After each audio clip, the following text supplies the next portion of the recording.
시스템 리스크라는 거하고 시스템 같은 건가요? 예. 엄청나게 위험스러운 위험이지만 신용은 있는데 동맥경화라고 해서 유동성이 잠시 부족하거나 이런 흐르는 부분이었기 때문이라고 진단을 했기 때문에 지금은 유동성의 위기지 금융위기가 아니다. 그렇기 때문에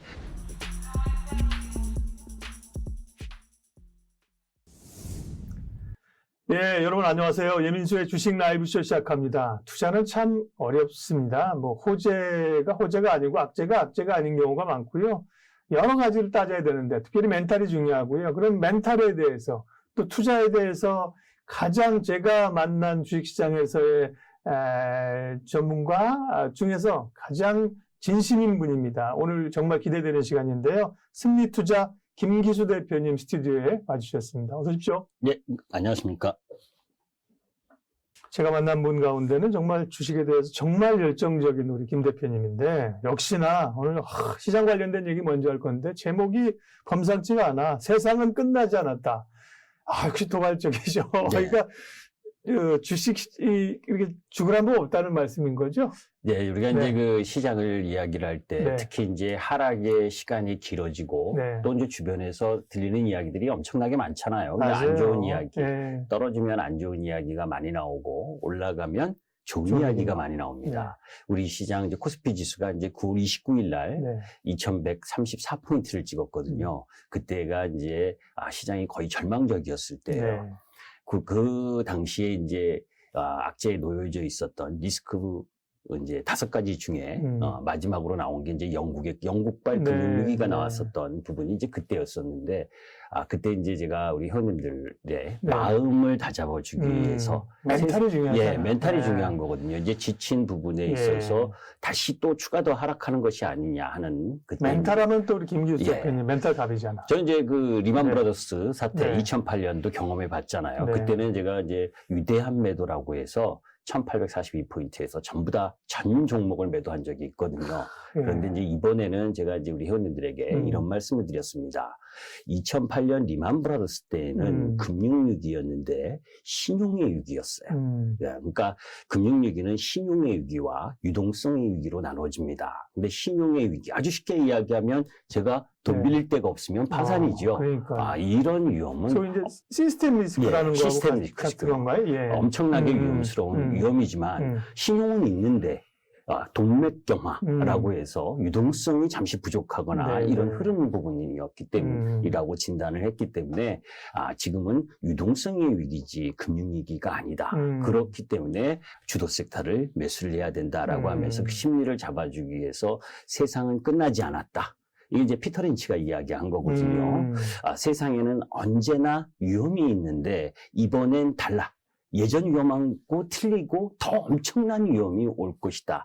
그런 말을 많이 하게 되는데 그 이야기 자체가 가장 값비싼 대가를 치러야 되는 말이거든요. 그 이제 제가 한 이야기가 아니고 존 태플턴이 이야기. 그래서 역사를 보면 이렇게 힘든 과정들이 이번이 처음이 아니라는 거죠. 다 그런 과정들을 겪고 정말 시스템 리스크로 갈 때는 말씀하신 것처럼 아까 위대한 매도 그때는 그냥 다 던지는 거고 지금은 그럴 구간이 아니고 그렇죠. 기회를 노려야 될 거라는 말씀이신 거잖아요. 그러면 최근의 경향들이 주가가 좀 올라오면서 조금 숨쉴 공간이 생기고 다행인데 전에는 시장이 약세장 속에서 소위 그 베어마켓 랠리가 오면서 태조 이방원이 시장을 어쨌든 끌고 갔잖아요. 다행스러운 거고 그나마 그런 주가 있다는 거는 최근에는 반도체, 배터리, 바이오, 대형 우량주, BBB5 뭐 위에 시총 5개, 6개 이 종목들이 지금 끌고 가는 새로운 신조어가 생겼는데 BBB5, 트리플 5. 그러면 이제 소위 그런 테마장이 끝나고 대형주 장세로 이렇게 가는 거예요, 당분간은? 제가 이제 이런 이야기를 하고 싶은데 이제 뭐 지금 섹터로 바로 들어가시니까 너무 훅 들어갔네요. 태조 이방원이다라고 했을 때도 저는 그 말에 동의하지 않았습니다. 그러니까 말짓기를 좋아하는 사람들의 이야기인 거거든요. 사실 이번에 BBB5 배터리, 바이오, 반도체 뭐 이렇게 이야기를 하고 있는데 사실 배터리 부분도 신고가를 경신한 쪽은 포스코 케미칼과 LG 에너지 솔루션입니다. 그죠? 그 외의 그렇죠. 부분에 있어서 그나마 힘이 센 부분이 양극재, LNF와 에코프로 BM 네. 이쪽하고 나노 신소재 쪽 라인 부분이지. 소재 쪽에 예, 동방, SKC, 일진 머티리얼즈 그리고 전해질, 후성이나 이런 쪽은 완전 철벽이죠. 예, 그리고 SKIT는 뭐 종목도 아니다 할. 네. 저는 예전부터 분리막은 쳐다보면 안 된다라고 이야기를 했고 지금도 변함이 없습니다. 네. 그러니까 그냥 배터리가 좋다라고 이런 식으로 언론에서 이야기를 하게 되면 개인 투자가들은 많이 떨어진 쪽, 그쵸. 예, LG 에너지 솔루션 살라고 안 하고, 예. 포스코 케미칼 살라고 안 하고, 그렇죠. 많이 떨어진 쪽을 사거든요. 그렇죠. 절대 그러시면 안 된다. 그런 말짓기 장난에 넘어가면 진짜 수익하고는 정말 틀립니다. 본질을 놓치는 거군요. 예. 그게. 그리고 조금 이따가 제가 이제 자세하게 이제 네. 배터리와 관련된 이야기를 하겠지만, 우리가 이제 과거 이 기술 침투라고 하는 부분, 제가 이제 2020년부터 파괴적 혁신과 기술혁명이라는 이야기를 많이 썼고, 네. 예민수 앵커님도 아실 거예요. 그죠? 네.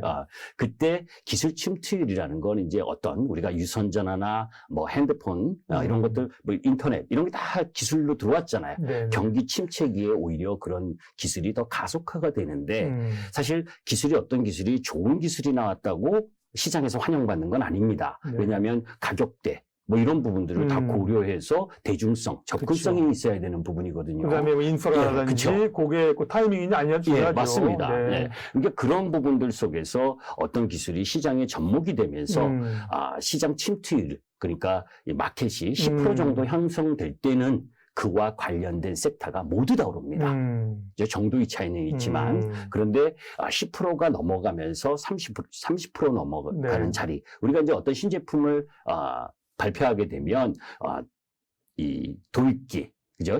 그 다음 이제 성장, 성수, 뭐 세택이 이렇게 가잖아요. 그렇죠. 예. 그러니까 10%가 넘어서서 30% 갈 때가 파괴적 혁신이 일어날 만큼 강렬한 시세가 전개가 되는데 그때는 같은 섹터라고 전부 다 올라가는 것이 아니라 네. 규모의 경제를 실현하면서 경쟁력을 갖고 있는 이 종목군, 이 부분만 올라가게 되거든요. 네. 지금이 2차 전지가 시장, 전 세계 글로벌 시장에서의 마켓 침투율이 11%입니다. 그렇기 때문에 우열반이 가려지는 거죠. 우열반. 예. 귀에 쏙 들어오는데 그 단어가. 예.